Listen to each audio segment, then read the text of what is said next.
Hello বন্ধুরা, good morning. সবাই কেমন আছো? তা আজকে চলে এলাম একটা ছোট্ট ব্লগ নিয়ে। ব্লগটা হচ্ছে খিদিরপুরের যে ফোল্ডিং ব্রিজটা আছে, সেই ফোল্ডিং ব্রিজটা নিয়ে। এখন আমি বর্তমানে আছি সেই ফোল্ডিং ব্রিজের উপরে। এই যে এই ব্রিজটা, সেই ধুম 3 সিনেমাতে যেমন ব্রিজ দুই ভাগ হয়ে যায়, ঠিক তেমন এই ব্রিজটাও। যখন ওই যে স্টিমারগুলো দেখতে পাচ্ছ ডান দিকে, বড় বড় স্টিমার, ওই স্টিমারগুলো যখন এই ব্রিজ দিয়ে পার হয়, তখন ব্রিজটা ফোল্ডিং হয়ে দুই দিকে সরে যায়। আবার স্টিমার পেরিয়ে যায়, ব্রিজ যেমনকার ব্রিজ তেমন হয়ে যায়। আর এই যে দেখতে পাচ্ছ, এই যে লোহার এটা হচ্ছে ব্রিজের ফাটল। আর এই ব্রিজে সব সময় কম বেশি জাম লেগেই থাকে, কোনো সময় ফাঁকা থাকে না বললেই চলে। যে বেশিরভাগ গাড়ি ক্যান্টেনার এই রাস্তা দিকে যাওয়া আসা করে। আর এটা হচ্ছে ওই যে ফোল্ডিং ব্রিজের প্রাচীর। আর আমিও এখন জামে পড়ে আছি, জামে যাচ্ছি। আর এই মোটরসাইকেলওয়ালাদের মরণ নাই গো, ফাঁকে ফুঁকে ঢুকে যাইছে।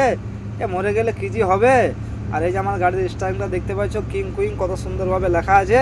আর এই যে বাসের 4 চাকার প্যাসেঞ্জারগুলো বিরক্ত হয়ে যাচ্ছে জামের লেগে, কিন্তু কিছু করার নাই।